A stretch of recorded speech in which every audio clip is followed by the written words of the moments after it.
we have been incredibly spoilt with the caliber of women, the quality of women speakers and panelists that we've been able to have access to glean from and engage with today. And our next keynote speaker is no exception.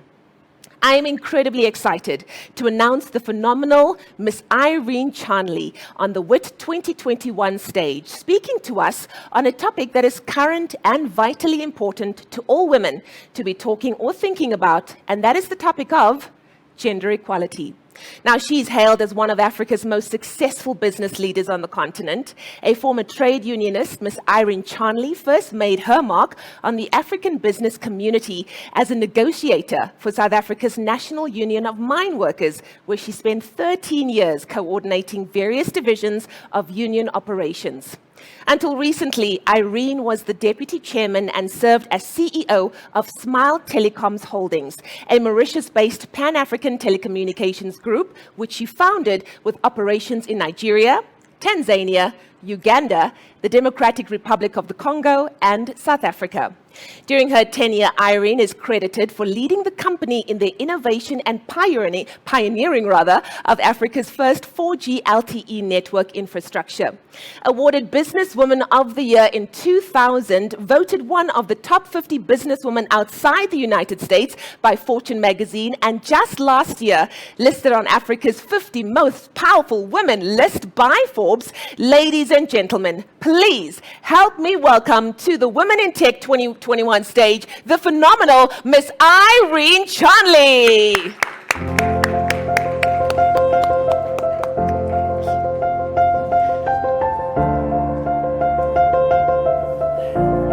Good afternoon, beautiful ladies.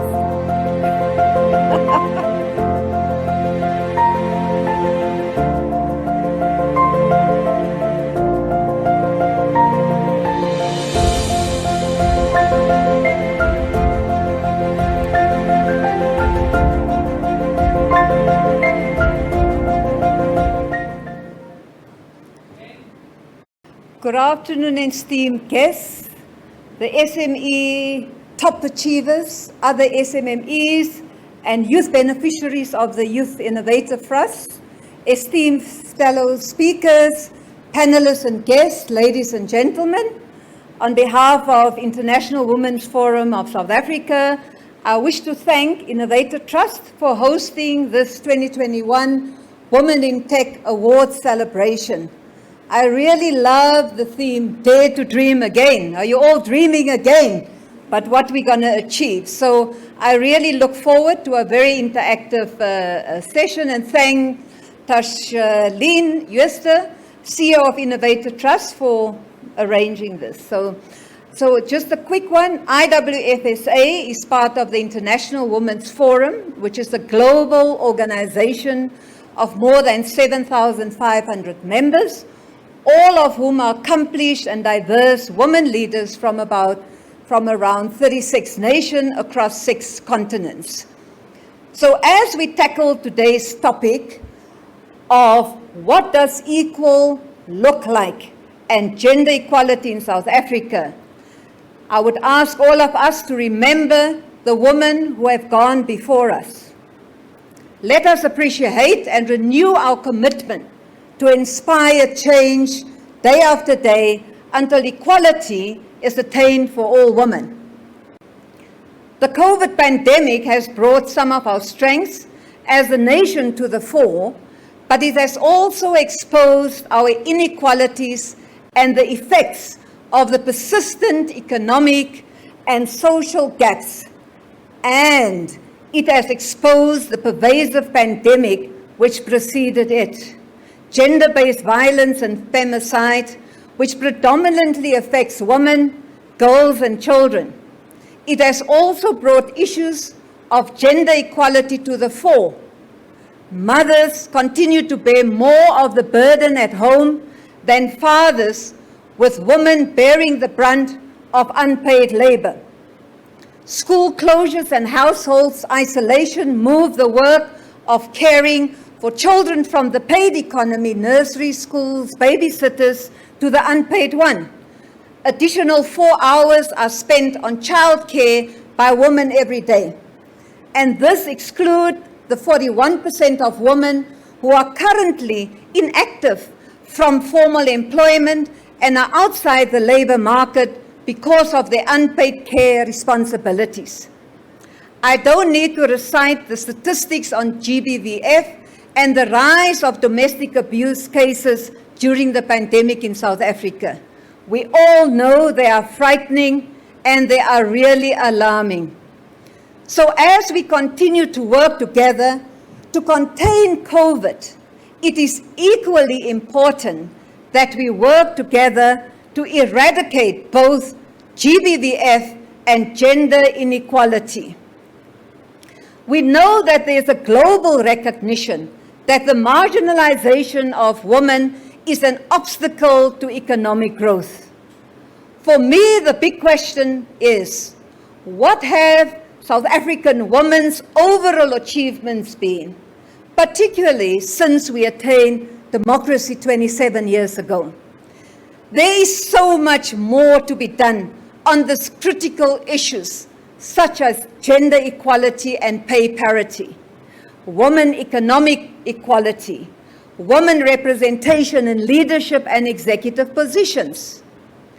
So on the gender pay gap, can you believe that women globally, not just in South Africa and Africa, they are still paid less than men, what men are paid for doing the same work?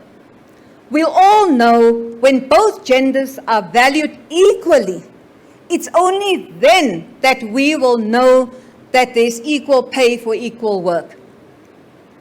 So I was very surprised when I saw this one statistics which states that the world's 22 richest men are wealthier than all the women in Africa. You know how many women are in Africa? At least 500 million. So women, particularly black women, are chronically underrepresented in the tech industry, both in South Africa and globally. Only 23% of tech jobs are held by women in South Africa. Sadly, once the few women who make it through the system and get employment in the tech-related jobs, women earned around 20% to 25% less than their male counterparts. The problem starts with the low number of girls who pursue science, technology, engineering, and math subjects at school and in higher education. Actions need to include tangible steps through dedicated programs and making funding available to ensure that girls are involved in STEM courses. We need to enforce accountability matrix and not be afraid of quotas and mandatory minimum requirements for women. The McKinsey report, we all know this, reported that gender equality could add an additional 361 billion to Africa's GDP by 2025, and all we need to do is to follow the country next door to us. If we follow what Rwanda is doing in South Africa, these are quite achievable numbers. And therefore, advancing the cause of women leadership and income justice, we need to change corporates and the public sector mindsets and influencing the policy. How do we do that? By advocating for legislation that addresses and corrects inequalities. We need to lobby for companies through shareholder activists to set timelines to close gender pay gaps. You've all seen earlier this year when Goldman Sachs announced that it would not take a company public if all the directors are straight white men. So therefore, institutional investors like the pension funds in our country should start viewing their equity positions and as shareholders demand more women representation at executive levels and at boards of companies that they invest in.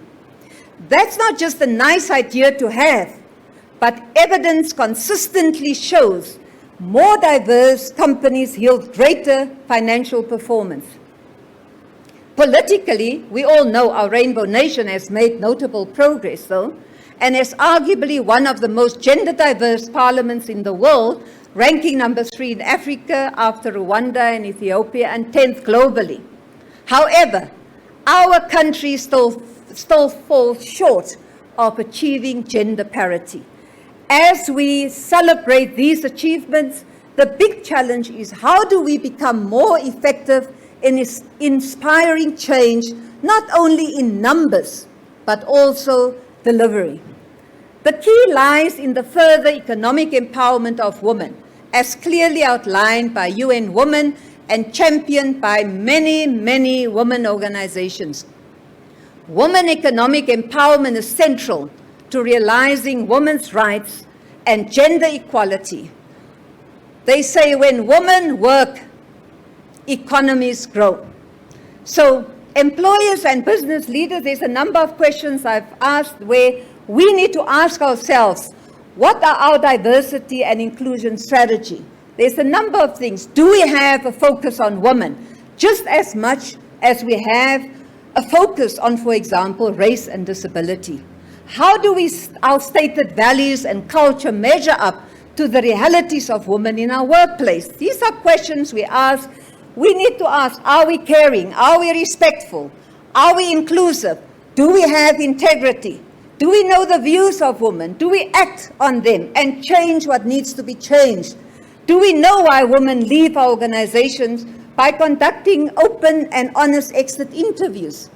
We need to know, does the employment equity plan of the company takes into consideration women representation at all levels, especially at senior level? Ladies, I'm running out of time, so I will deal with the questions. So we'll do, what's our pay parity ratio look like in terms of race, etc.? What's the current status of our disciplinary cases? How many of these cases are related to sexual harassment, bullying, or victimizations? Do we communicate our stand against GBV as a company to all our employees? Do we help women and men develop the language and skills to express the overt and covert violence that is being perpetrated against them?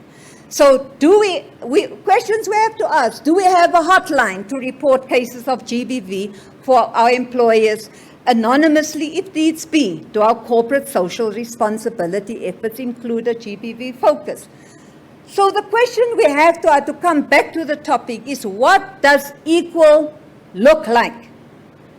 I have one question, is we need to, and you must remember this, ladies, 50% women. That's what it looks like. 50% women representation at executive level, at senior management level, at board level, as CEOs for listed companies, medium and large companies, state-owned entities, and government institutions by 2030. We have to ensure that women effectively participate in our economy. What does that mean? Procurement from women-owned business. 50% of all procurement spent should go to women-owned businesses. 50% of our training budget and leadership training should go to women. Mentorship programs should go towards women leaders. Therefore, we know, because why I know this? Because women's equality is good for business. So government's response to stimulate the economy, we've heard earlier on the economy and long-term growth, is the economic reconstruction and recovery plan, which has made gender equality and economic inclusion of women and youth an explicit goal. Promising, and someone asked earlier, is promising working capital loans at 0 to 2% interest to assist SME during their startup phase. In addition, there's 100 billion employment stimulus over the next 3 years. Most importantly, ladies, 40% government is committed to 40% of public procurement to be set aside for female-owned business. And during our discussion, we must unpack how do we ensure that that happens. Therefore, ladies, the 50% women campaign has started. Time for talking is over. It's time for action. Let us continue to engage and mobilize men and women to achieve gender equality and pay parity, women in leadership positions, and women economic empowerment. Despite women facing barriers to equality in their homes, in communities, and in the workplace, women are also, you are all trusted friend, you're a compassionate caregiver, a wife, a partner, a mother, a daughter, a sister. You're the center of your home, your business, your communities. Yes, ladies, I'm talking about you, not somebody else. You are here who are in this room and who are watching this. So as an executive who has worked for many years across the African continent, what I do know is that we can work as individuals, we can work as members of a group or a community or an organization to inspire greater and meaningful change. Whatever we choose, we can inspire and achieve change by enabling the voice of all women, by voicing our opinions and concerns in large numbers, by creating awareness with coordinated campaign. Ladies, you be that voice. Together, we can harness our role as women in this COVID pandemic recovery. And most importantly, we have lost so many amazing women and men during this period whom we have learned from and held in the highest regards. So ladies, and I'm talking to the ladies, not the gentlemen, ladies, let us use the reboot from COVID as a catalyst for more rapid and deliberate change for women, girls and children, allowing a liberated and more economic, empowered future of our nation. So women, all of you look beautiful. Please go out there. Occupy your space. Walk as if you belong. We heard it's all in the mindset. We're not going to walk like this. We walk as if we belong. We have to speak as if we belong. We have to occupy the space as if you belong. Because you do belong. Who's going to tell you you don't belong? We have to work together to mobilize our families, our friends, our communities, our neighborhood and society in journeying with women as agents of change. So what do we say? Hashtag 50% women. Hashtag gender equality. Ladies, I'm ending off by saying to you, walk as if you belong because you do belong. Thank you. I've done exactly my time.